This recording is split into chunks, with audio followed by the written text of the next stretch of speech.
السلام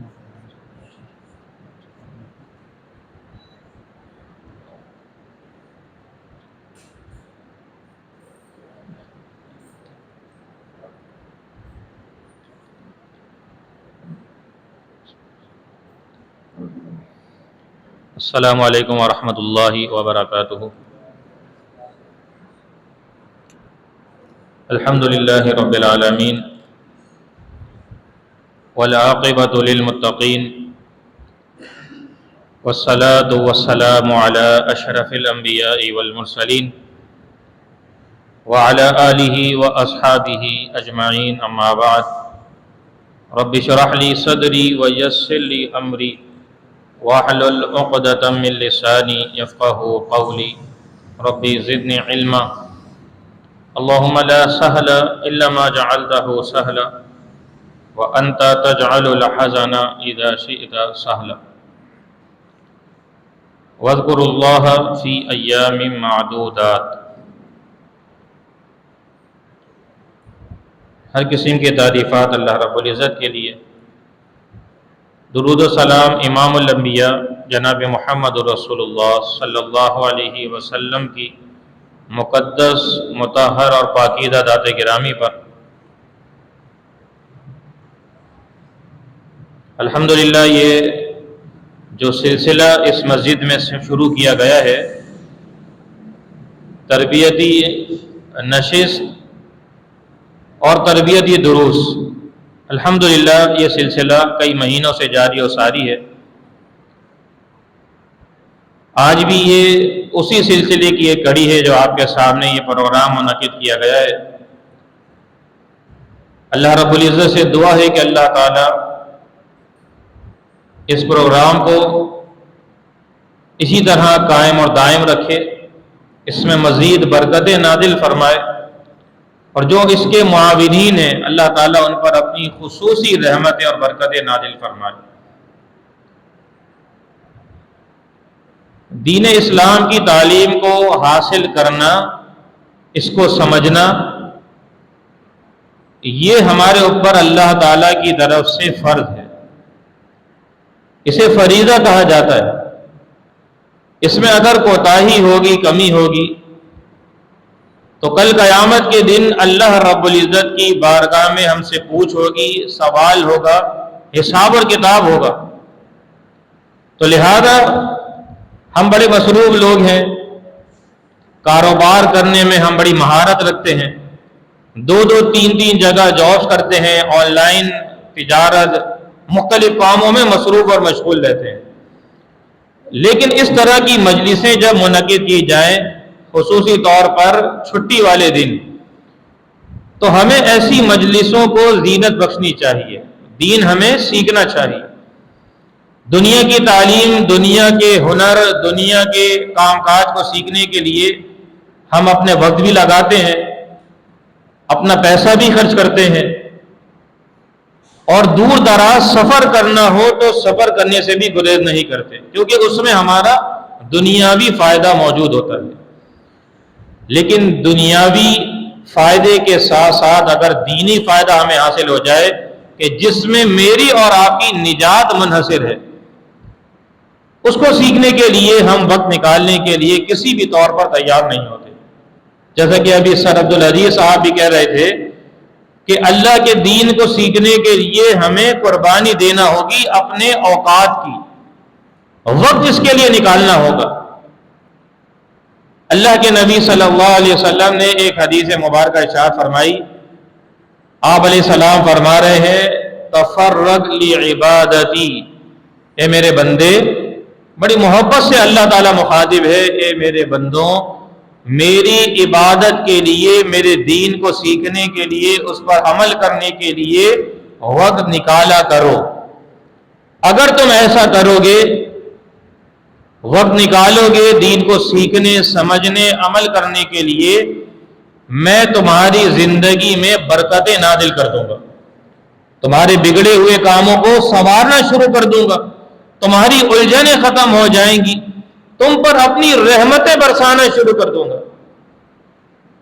لیکن اگر تم نے ایسا نہ کیا، میری عبادت کے لیے خود وقت نہ نکالا، دین سیکھنے سکھانے کے لیے نہ آئے تو اللہ فرما رہا ہے میں تیرے ہاتھوں کو مشغولیت سے بھر دوں گا، دونوں ہاتھ تیرے مصروف ہو جائیں گے، دن اور رات اسی چکر میں لگا رہے گا کہ کس طرح میرا گزارا ہو سکے، میرے گھر والوں کے لیے ضروریات زندگی مہیا ہو جائے۔ یہی سوچ، یہی فکر تجھے سارا دن پریشان کر رکھی رہے گی اور تیرے کام کبھی بھی بننے والے نہیں ہیں۔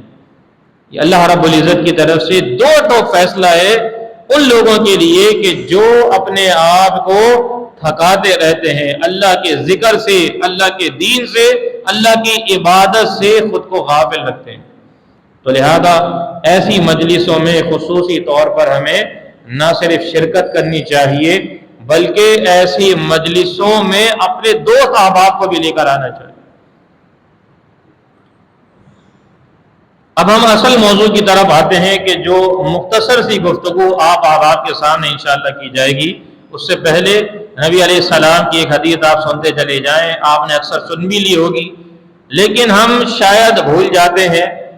یاد دہانی کے لیے آپ علیہ السلام نے فرمایا کسی اللہ کے ایسے گھر میں جہاں اللہ کے دین کی بات کی جا رہی ہو، اللہ کے دین کا ذکر کیا جا رہا ہو، تعلیم اور تعلم کا عمل ہو، وہاں اللہ کے فرشتے نازل ہوتے ہیں، اللہ کی رحمت برسنا شروع ہو جاتی ہے، سکینت ان کے اوپر طاری ہو جاتی ہے، فرشتے ان کو اپنے پروں کے اندر سمیٹ لیتے ہیں۔ اب ہم فرشتوں کو یہاں پر زحمت دے رہے ہیں کہ ایک ساتھی اس کونے میں موجود ہے، دوسرا وہاں پر ہے، اب فرشتوں کی ڈیوٹی بڑھ گئی ہے، اب وہ سمیٹنے کی کوشش کر رہے ہیں لیکن ہم ان کے پروں کے اندر نہیں سمٹ پا رہے۔ تو لہذا جب بھی کسی دینی مجلس کے اندر آپ موجود ہوں، مختصر گفتگو وہاں پر ہونی چاہیے اور ہمیں خطیب کے بیان کرنے والے کے نزدیک ہو کر بیٹھنا چاہیے۔ تو لہذا ساتھی تھوڑا سا قریب آ جائیں، گرمی ہے لیکن پھر بھی تھوڑا سا قریب ہو تاکہ بات بھی آسانی سے سمجھ ہو اور اللہ کی رحمت براہ راست ہم پر نازل ہو۔ یقیناً ہم اللہ کی رحمتیں اور برکتیں سمیٹنے کے لیے ہی یہاں حاضر ہوئے۔ احباب کے علم ہے کہ یہ بہترین ایام ہے، بہترین دن ہے جو ہمارے درمیان ابھی موجود ہیں۔ نبی علیہ السلام کی احادیث آپ بار بار سنتے رہتے ہیں کہ افضل الایام، یہ بہترین دن ہے، سب سے افضل دن ہے جو اللہ تعالیٰ نے پورے سال کے اندر 12 مہینوں میں تخلیق کی، اور اب یہ 6-7 دن ہم سے رخصت ہو چکے ہیں، 2-3 دن ہمارے پاس باقی بچے ہیں۔ ان دنوں میں کثرت سے کی جانے والی عبادت کون سی تھی؟ تکبیرات کا پڑھنا، اللہ کا ذکر کرنا، سبحان اللہ، الحمدللہ، اللہ اکبر، ان تکبیرات کو کثرت سے پڑھنا، یہ اس عشرے کی خاص طور پر عبادت ہے جو اللہ کے نبی صلی اللہ علیہ وسلم نے ذکر فرمائی ہے۔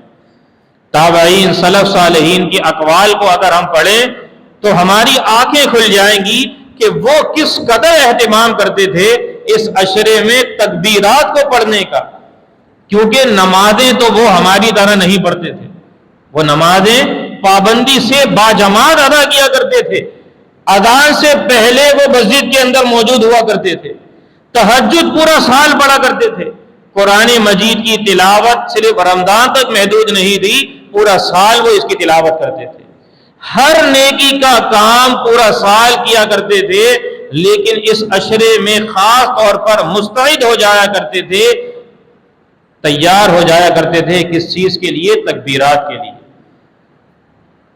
سلف صالحین تابعین کہتے ہیں کہ اگر ایک شخص کسی کنارے کے اوپر موجود ہو، کسی راہ گزر کے اوپر موجود ہو جہاں لوگ کثرت سے گزر رہے ہوں، یعنی شہر کی کسی بنیادی شاہراہ پر ہو جہاں سے ہر شخص گزرنے والا ہو کام کاج کے لیے یا اپنے گھر واپس جانے کے لیے، اور وہ اکیلا بیٹھ کر کوئی خالی ہاتھ نہ ہو، ایک خزانہ اس کے ساتھ موجود ہو، بورے کے بورے موجود ہوں، اور ان بوروں کے اندر کیا ہو؟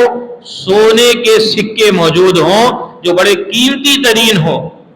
آج کے دور میں سونا بڑا قیمتی ہوتا چلا جا رہا ہے، 4 لاکھ سے بھی زیادہ تولہ۔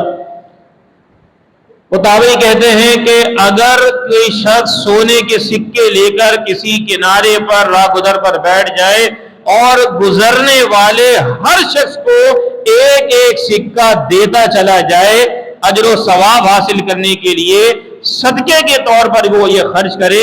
اور آپ جانتے ہیں صدقے کا کتنا بڑا اجر و ثواب ہے.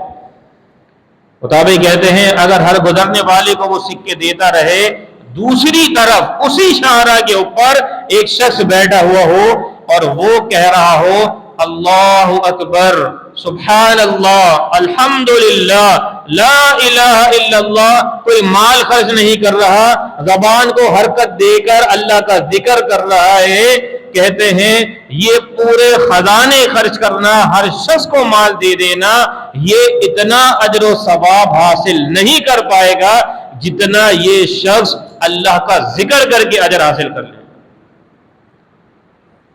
تو میں نے اور آپ نے یہ جو 7 دن ضائع کیے ہیں، اس میں ہم کتنا اجر و ثواب حاصل کر سکتے تھے.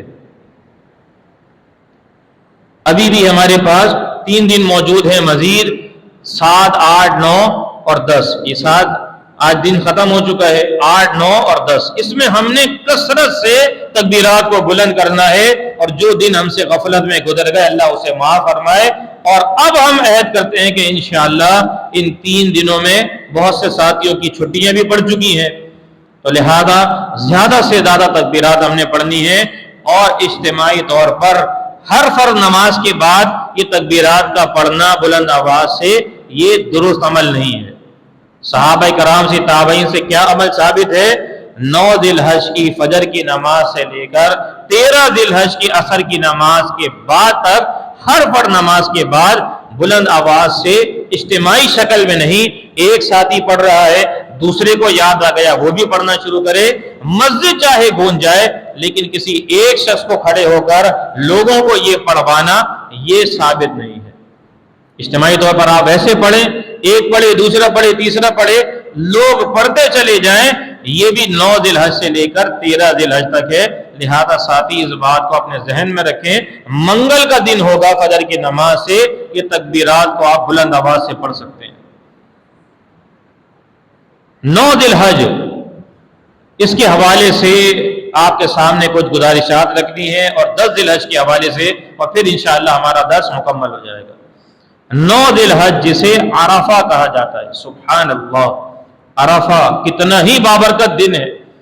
اس کی برکتوں کا، اس کی سعادتوں کا کیا ہی کہنا ہے. اللہ رب العزت نے اس دن کے اندر پورے سال کی برکتوں کو سمیٹ کر رکھ دیا ہے، اور ہم اس دن کو جانوروں کے پیچھے جانور بن کے ضائع کر دیتے ہیں. اس کی عظمت سے میں اور آپ غافل رہتے ہیں.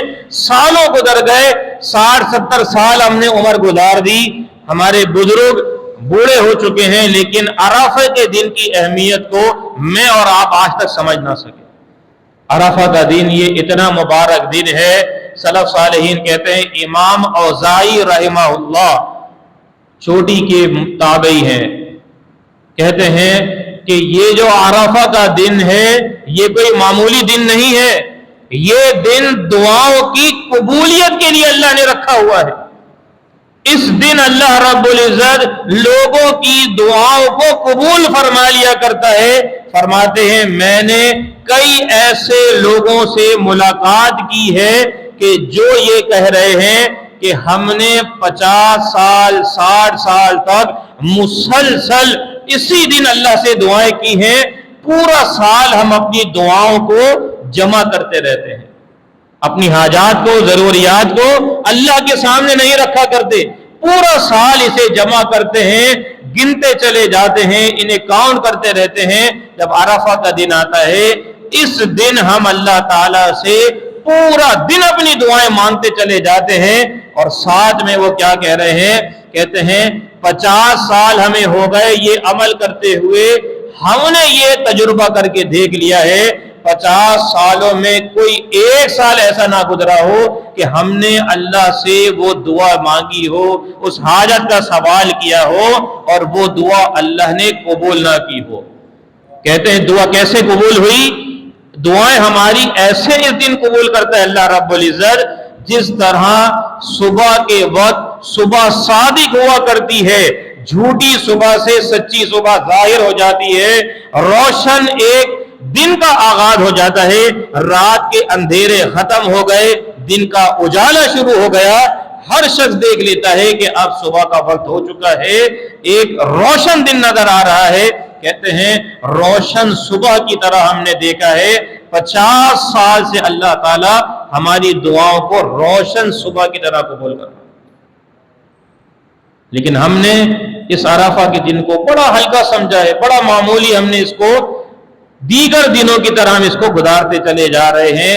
اللہ کے نبی صلی اللہ علیہ وسلم ارشاد فرما رہے ہیں، یہ وہ دن ہے کہ جس دن اللہ تعالی عرفات کے میدان میں موجود جتنے بھی حاجی موجود ہیں، اللہ جن کے حج کو قبول فرما لیا کرتا ہے، ان تمام کو جہنم سے رہائی دے دیتا ہے، ان کے ہر قسم کے گناہوں کو معاف کر دیتا ہے۔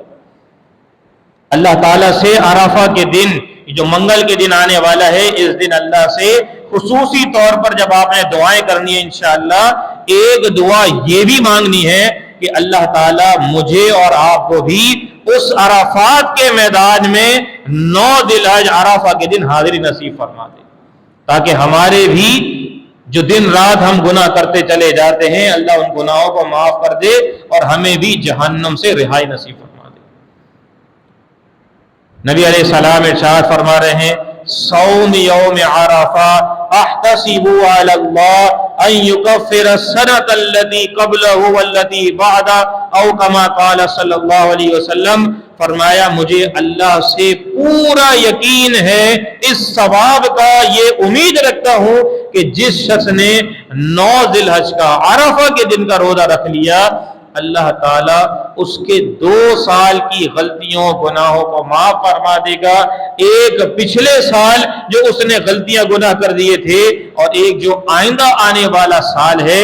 اللہ کی رحمت بڑی وسیع ہے، اللہ تعالیٰ پچھلے گناہوں کو بھی معاف کر رہا ہے اور اگلے گناہوں کو سے بھی اللہ تعالیٰ پہلے ہی معاف فرما رہا ہے، ایڈوانس میں معافی دے رہا ہے۔ ایک روزہ رکھنے کی وجہ سے، گرمی کے دن ہے، بڑا سختی کا معاملہ ہو جاتا ہے، بار بار پیاس لگتی ہے، یہ روزہ رکھنا بڑا دشوار ہو جایا کرتا ہے، 13، 14، 14.5، 15 گھنٹوں تک کا روزہ رکھنا مشکل ہے، لیکن آپ یاد رکھیں جتنی مشقت عبادت کے اندر برداشت کریں گے، اجر و ثواب بھی اتنا ہی زیادہ اللہ عطا فرمائے گا۔ نبی علیہ السلام فرماتے ہیں انما الاعمال بالنیات، آپ کی نیت اجر و ثواب کی ہے، اللہ کو راضی کرنے کی ہے، اللہ آپ سے راضی بھی ہو جائے گا، آپ کو اجر و ثواب سے بھی نواز دے گا۔ عرفہ کا دن یہ معمولی دن نہیں ہے، بڑا ہی فضیلت والا دن ہے۔ سورہ اعراف کو آپ پڑھ کے دیکھیں، اللہ رب العزت ارشاد فرماتا ہے کہ جب ہم نے آدم علیہ السلام کی پشت سے ان کی اولاد جو قیامت تک دنیا میں آنے والی تھی، اللہ نے ان تمام سے عہد لیا تھا، ان کی روحوں سے عہد لیا گیا، میں اور آپ بھی وہاں پر موجود تھے۔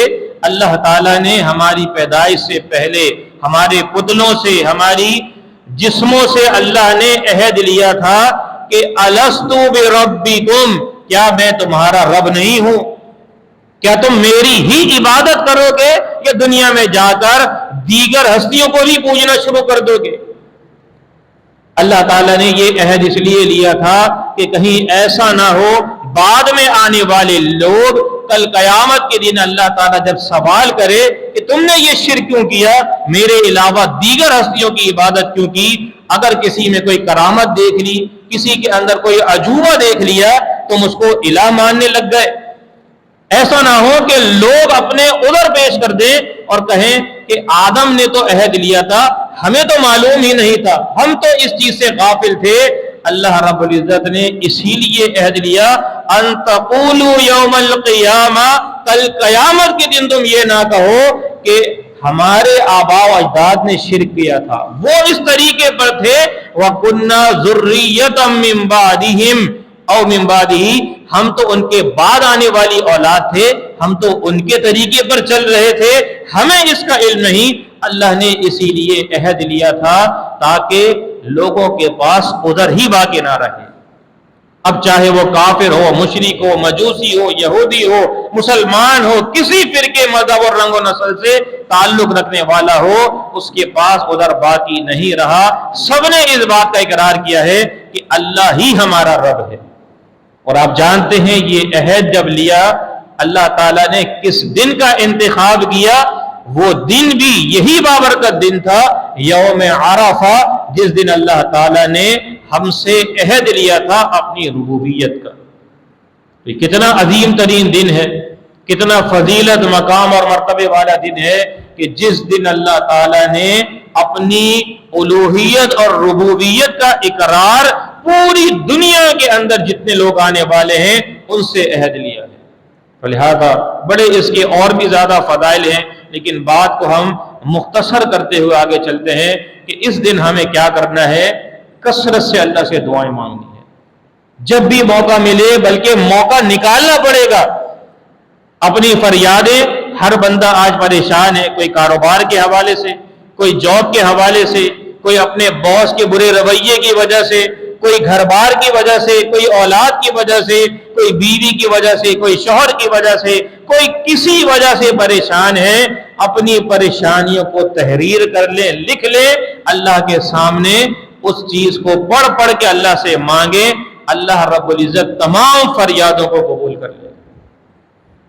دعا ضرور ہم نے کرنی ہے۔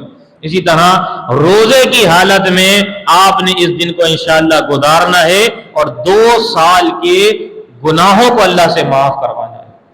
تکبیرات ہم نے بلند آواز سے پڑھنی ہے، ہر فرض نماز کے بعد ہم نے بلند آواز سے، تاکہ ہمارے جو دائیں بائیں ساتھی موجود ہیں ان کی بھی یاد دہانی ہو جائے۔ گھروں کے اندر اس کا اہتمام کریں، بازاروں کے اندر اس کو پڑھتے چلے جائیں۔ کسی راہ گزر سے آپ گزر رہے ہیں، ہر گلی کے اندر 4 5 6 جانور موجود ہوتے ہیں، اور ہر جانور کے پاس 3 4 افراد اس کا پہرا دینے کے لیے بھی موجود ہوتے ہیں۔ آپ گلی سے گزر رہے ہیں، نماز پڑھ کے گھر جا رہے ہیں، ہر گزرنے والے کے پاس سے آپ تکبیرات کو پڑھتے ہوئے چلے جائیں، اس کو بھی یاد آ جائے گا، وہ بھی پڑھنا شروع کرے گا، اس کے پڑھنے کا اجر و ثواب بھی آپ کے نامہ اعمال کے اندر درج کیا جاتا رہے گا۔ تو بازاروں میں، گھروں میں، دکانوں میں، جہاں آپ کا گزر ہے، ان تکبیرات کو آپ نے کثرت سے بلند کرنا ہے، اور اس عرفہ کے دن کو اپنے لیے غنیمت تصور کرنا ہے، اور اللہ سے اس بارگاہ میں اللہ تعالیٰ نے جو حرم بنایا ہے، جو اللہ تعالیٰ کی حرمات ہیں، وہاں حاضری کے لیے بھی خصوصی طور پر اللہ تعالیٰ سے دعائیں مانگنی۔ پھر یوم عرفہ کے بعد جو آخری دن آتا ہے اس عشرے کا، وہ یوم النحر ہے۔ یوم النحر کے بارے میں نبی علیہ السلام ارشاد فرما رہے ہیں کہ اللہ کے نزدیک دنوں کے اندر، عشروں کے اندر، تو یہ عشرہ جو ابھی ہمارے درمیان موجود ہے، ذی الحج کا پہلا عشرہ، یہ سب سے افضل تھا، لیکن اس پورے عشرے میں اگر پہلا نمبر کسی دن کو مل رہا ہے تو وہ کون سا دن ہے؟ یوم النحر۔ یہ افضل ترین دن ہے ان تمام دنوں کے اندر، اور اس دن اللہ تعالیٰ کو سب سے زیادہ پسند عبادت کون سی آتی ہے؟ نبی علیہ السلام فرما رہے ہیں جانور کا خون بہانا، اللہ کی راہ میں قربانی کرنا، یہ عمل اللہ تعالیٰ کو سب سے زیادہ محبوب اور پسند ہے۔ اس سے زیادہ کوئی ایسا عمل نہیں جو اللہ تعالیٰ کو پسند ہو۔ تو اللہ تعالیٰ کے لیے اگر آپ کو اللہ نے وسعت دی ہے، استطاعت موجود ہے، ہیلے بہانوں سے بچتے ہوئے، شیطان تو ہمیشہ یہی چاہتا ہے نیکی کے کام سے مجھے اور آپ کو روک دے۔ وہ کبھی بھی نہیں چاہتا کہ ہم نیکی کے کام میں سبقت کریں، اللہ کی راہ میں مال کو خرچ کریں۔ اللہ تعالیٰ کیا فرما رہا ہے؟ الشیطان یعدکم الفقر، شیطان تمہیں وعدے دلاتا ہے، تمہیں ڈراتا ہے غریبی سے، فقیری سے، کہ اللہ کی راہ میں اگر تم نے 40 50 ہزار، لاکھ 2 لاکھ روپے کا جانور خرچ کر دیا، اللہ کی راہ میں قربان کر دیا، تو یہ جو مال تم نے پورا سال کما کے جمع کیا ہے، اس میں کمی واقع ہو جائے گی۔ لیکن نبی علیہ السلام کیا فرما رہے ہیں، اور اللہ اسی آیت میں آگے کیا فرما رہا ہے؟ واللہ یعدکم مغفرۃ وفضلا، اللہ تم سے مغفرت کا وعدہ کرتا ہے اور اپنے فضل کا وعدہ کرتا ہے۔ فضل کہتے ہیں نفلی چیز کو، زیادتی کو، ایکسٹرا مال کو، اوور ٹائم جب انسان لگاتا ہے اس کو ایکسٹرا آمدنی ملتی ہے۔ اسی طرح فضل اللہ کی اس رحمت کا نام ہے جو اضافی طور پر بندوں کو دیا جاتا ہے۔ تو جو مال آپ اللہ کی راہ میں خرچ کریں گے اللہ اپنے فضل سے نوازے گا، آپ کو ایکسٹرا نوازنا شروع کر دے گا۔ 2 لاکھ آپ نے اللہ کی راہ میں خرچ کیے ہیں، جانور ذبح کیا ہے، اللہ آپ کو 2 کے بدلے 4 لاکھ عطا فرما دے۔ اور بسا اوقات ایسا ہوتا ہے، ہم سوچتے ہیں، حدیثیں بڑی سنتے ہیں کہ مال خرچ کرنے سے مال میں کمی نہیں آتی، اس میں اضافہ کر دیا جاتا ہے۔ لیکن میں دیکھ رہا ہوں، میں نے مال تو خرچ کیا لیکن میرے مال میں تو اضافہ نہیں ہوا۔ اس کی توجیہ کیا ہوگی؟ اس کا مطلب یہ ہے میرے اوپر اس سال میں 6 لاکھ 8 لاکھ کا نقصان ہونے والا تھا، میرا بڑا شدید ایکسیڈنٹ ہونے والا تھا، میری گاڑی کو آگ لگنے والی تھی، میرے گھر میں کوئی بڑا دھماکہ ہونے والا تھا، کسی بڑی بیماری میں گرفتار ہونے والا تھا۔ اس 2 لاکھ کے جانور ذبح کرنے سے، غریبوں پر مال خرچ کرنے کی وجہ سے اللہ تعالیٰ نے 4 لاکھ کا مجھے نفع نہیں دیا، اللہ نے 8 لاکھ کے نقصان سے مجھے بچا دیا۔ تو یہ 8 لاکھ کے نقصان سے نہیں بچا میں، بلکہ اس مصیبت اور پریشانی سے بھی بچ گیا جو اس پورے مہینے میں مجھے جس کا سامنا کرنا پڑ سکتا تھا۔ میری اولاد کسی بیماری میں، ہاتھ کے فریکچر میں، جسم کے کسی حصے کے ضائع ہو جانے کے اندر اگر وہ گرفتار ہو جاتی تو مہینہ بھر مجھے اور میری بیوی کو سکون نہ آتا، اسپتالوں کے چکر لگاتے، رات بھر وہاں پر جا کر گزار دیتے۔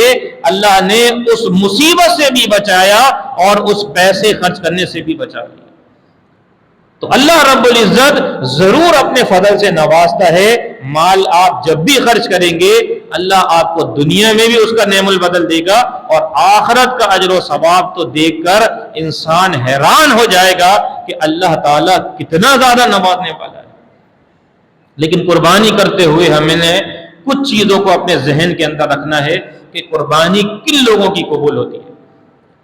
آپ حدیثیں سنتے ہیں کہ اللہ تعالیٰ قربانی قبول کرتا ہے ان لوگوں کی، ایسے جانوروں کی جو عیب سے پاک ہو، جن کی بیماری واضح نہ ہو، کانا پن ظاہر نہ ہو، جو بالکل گودا جس کے اندر موجود نہ ہو، ہڈی نہ ہو، جو لاغر اور کمزور نہ ہو، بیمار جانور نہ ہو، عیب والے جانور کی قربانی اللہ کی بارگاہ میں قبول نہیں کی جاتی۔ اسی طرح قربانی کرنے والا بھی ہر عیب سے پاک اور صاف ہونا چاہیے۔ اللہ رب العزت ارشاد فرما رہا ہے ان اللہ طیب، نبی علیہ السلام فرماتے ہیں اللہ تعالیٰ پاک ہے، اللہ پاکیزہ چیزوں کو ہی قبول فرمایا کرتا ہے۔ جانور میں اگر عیب ہے تو اللہ اس جانور کو اپنی راہ میں قربان کرنے کا وہ اجر عطا نہیں فرمائے گا جس کا وعدہ کیا گیا ہے۔ اسی طرح جانور قربان کرنے والا بھی اگر عیب دار ہے، اس کے اندر بھی نجاست موجود ہے، اللہ اس ناپاک انسان کی قربانی کو اپنی بارگاہ میں قبول نہیں فرمائے گا۔ اور ناپاکی 2 طرح کی ہے۔ یہ آخری بات سن کے آپ انشاءاللہ اس درس سے بھی فارغ ہو جائیں گے، پھر ہمارا جو دوسرا سیشن ہے تربیتی نشست کا انشاءاللہ وہ شروع ہو جائے گا۔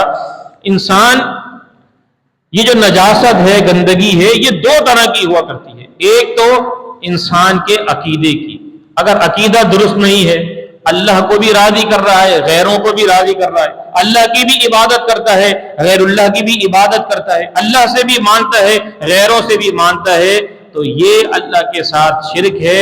ایسا کرنے والا انسان 2-4 لاکھ کیا اربوں روپے کے جانور بھی قربان کر دے، اللہ تعالیٰ ایسے شخص کی قربانی قبول نہیں فرمایا کرتا۔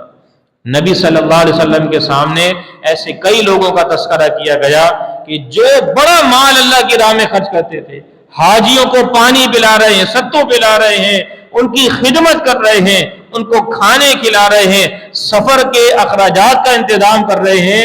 نبی علیہ السلام سے پوچھا گیا وہ تو مشرک تھے، اللہ پر ایمان نہ لائے، ان کی نیکیوں کا کیا ہوگا؟ کیا اللہ ان کو بھی اجر عطا فرمائے گا؟ نبی علیہ السلام نے فرمایا نہیں، جس شخص نے اللہ کے ساتھ شرک کیا، جس کی توحید مکمل نہ ہوئی، اللہ تعالیٰ اس کی ایک نیکی کا اجر بھی اس کو عطا نہیں کرے گا۔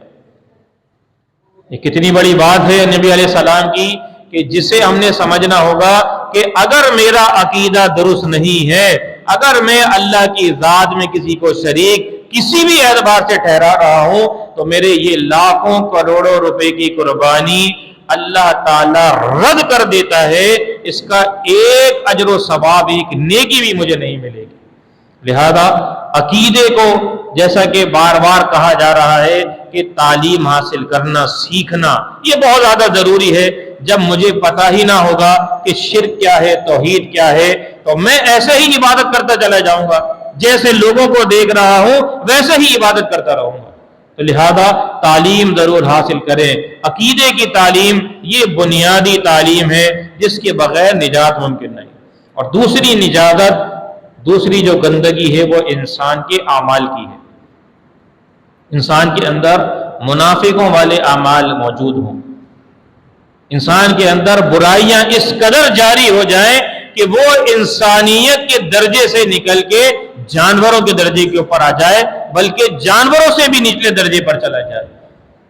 اللہ رب العزت ایسے شخص کی قربانی بھی قبول نہیں فرمائے گا جو بے نمازی انسان ہو، جو پورا سال مسجد کا رخ نہ کرتا ہو، مرضی کے اوقات میں جب دل چاہا، جب انسان کو موقع اور فرصت ملی نماز پڑھ لی، جب نیند کا غلبہ ہوا، اگر کسی کام کاج میں مصروف رہا تو نمازوں کو ترک کرتے رہے، ایسے شخص کی قربانی اللہ قبول نہیں فرمائے گا۔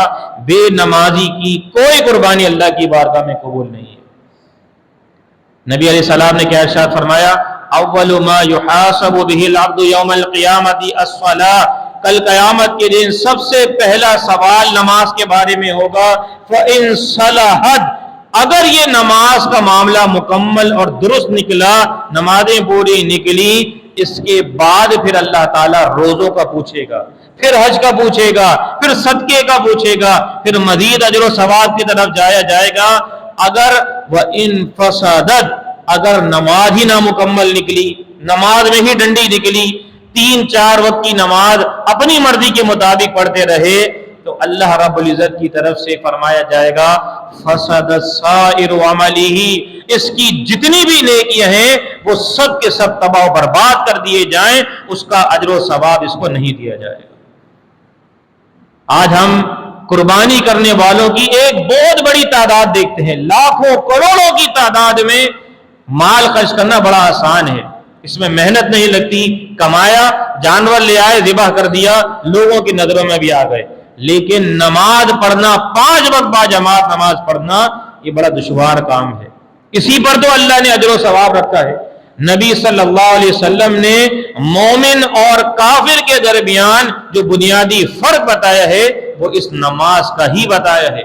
یہ نہیں فرمایا کہ مومن اور کافر کے درمیان فرق کرنے والی چیز قربانی کرنا ہے، جس نے قربانی کی وہ مومن ہے، جس نے قربانی کو چھوڑ دیا وہ مشرک اور کافر بن جائے گا۔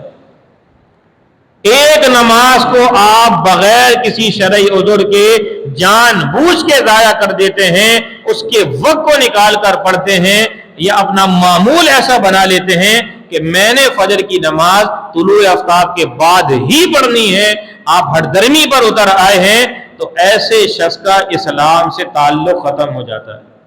سلف صالحین کے آپ فتاوے اٹھا کر دیکھ لیں، چاروں مشہور اماموں کے آپ فتاوے دیکھ لیں، ایسے شخص کو کسی نے قتل کرنے کا حکم دیا، کسی نے پابند سلاسل کرنے کا حکم دیا، کسی نے اس کے جنازہ نہ پڑھنے کا حکم دیا، کسی نے اس کے ساتھ معاملات ختم کر دینے کا حکم دیا، کسی نے اس کو کافروں کے، مشرکوں کے قبرستان کے اندر پھینک دینے کا حکم دیا۔ کتنی سخت ترین بات ہے، لیکن ہم بے نمازیوں کی قربانیاں بھی کر رہے ہیں، ان سے محبتیں بھی کر رہے ہیں، اور خاص طور پر ایک بات آپ اپنے ذہن میں بٹھا لیں، اجتماعی قربانی یہ بڑا ہی نازک معاملہ ہوا کرتا ہے، بڑا ہم اس کو ہلکا لے لیتے ہیں۔ گوشت کی تقسیم کے لیے کہ چلو بھائی ایک گائے 2-2.5 لاکھ کی آ جائے گی، 30-35 ہزار کا حصہ ہے، 20 کلو میں نے گوشت حاصل کر لینا ہے، آدھا خود کھا لینا ہے، آدھا رشتہ داروں میں تقسیم کر لینا ہے۔ لیکن ہم نہیں دیکھتے کہ وہ حصے دار جو میرے ساتھ اس اجتماعی قربانی کے اندر موجود ہے اس کا عقیدہ کیا ہے۔ کہیں عقیدہ دیکھ لیا جاتا ہے، مواحد لوگوں کو شامل کیا جاتا ہے، لیکن 7 حصوں میں سے 6 حصے بے نمازی افراد کے ہوتے ہیں، اور ایک نمازی شخص ہے کہ جس کی قربانی اللہ تعالیٰ قبول کر رہا ہے، لیکن ان 6 بے نمازیوں کی وجہ سے اس پوری گائے کی قربانی اللہ تعالیٰ رد کر دیتا ہے، اس کے بھی 30-35 ہزار ضائع چلے گئے ان بے نمازیوں کی وجہ سے، کیونکہ بے نمازی کی کوئی عبادت اللہ قبول نہیں کر رہا، تو یہ قربانی بھی عبادت ہے، آپ انفرادی کریں اجتماعی کریں، اگر اس میں عقیدہ اعمال درست نہ ہو تو یہ قربانی قبول نہیں کی جائے گی۔ اس سے بہتر یہ ہے قربانی اللہ کے لیے کی جاتی ہے یا گوشت کے لیے؟ اللہ کو راضی کرنے کے لیے کی جاتی ہے۔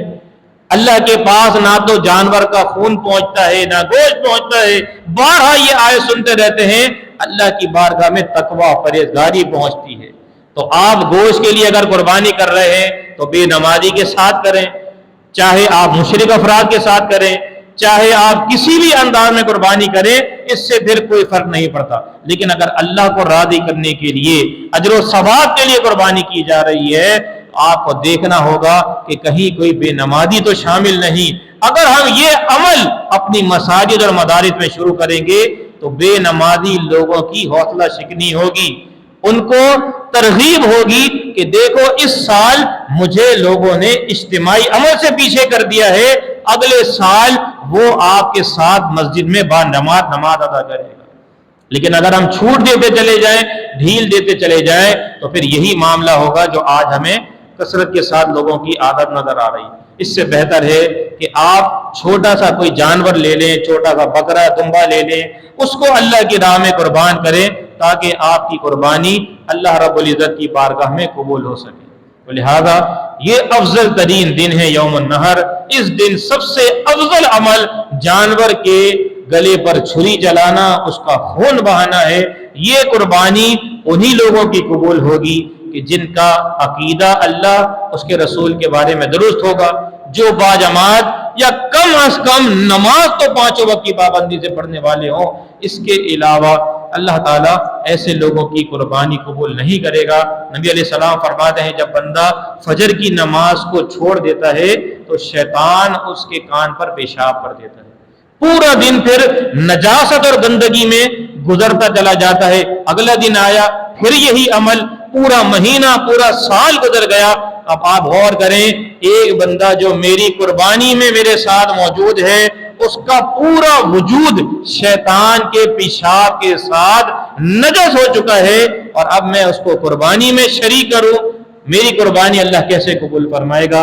ان اللہ طیب لا یقبل الا طیبا، اللہ پاک ذات ہے، پاکیزہ چیزوں کو قبول کرتا ہے۔ ایک کھجور، آدھی کھجور اگر حلال کمائی سے اخلاص کے ساتھ اللہ کی راہ میں قربان کی جائے گی، اللہ اس کو پالتا ہے، بڑھاتا ہے، ایک جانور کی طرح اس کو بڑا کر دیتا ہے، اور ایک پہاڑ کی صورت میں اجر و ثواب دے دیتا ہے۔ لیکن اگر وہی قربانی، وہی نیکی لوگوں کو راضی کرنے کے لیے، لوگوں کے لیے نمود و نمائش کے لیے کی جائے، بے نمازی غلط عقیدے والوں کو شامل کیا جائے، تو یہ قربانی پھر ضائع ہو جاتی ہے۔ لہذا اس طرف بھی ہمیں خصوصی توجہ کرنی ہے۔ 9 اور 10 ذی الحج، اس کے حوالے سے اپنے ذہن میں یہ باتیں رکھیں، اپنے گھر والوں کو بھی، دوست احباب کو بتائیں، ان کے ساتھ شیئر کریں، تاکہ جتنے زیادہ لوگ نیکیاں کریں گے اتنا اجر و ثواب آپ کے نامہ اعمال اور کھاتے میں درج کیا جاتا رہے گا۔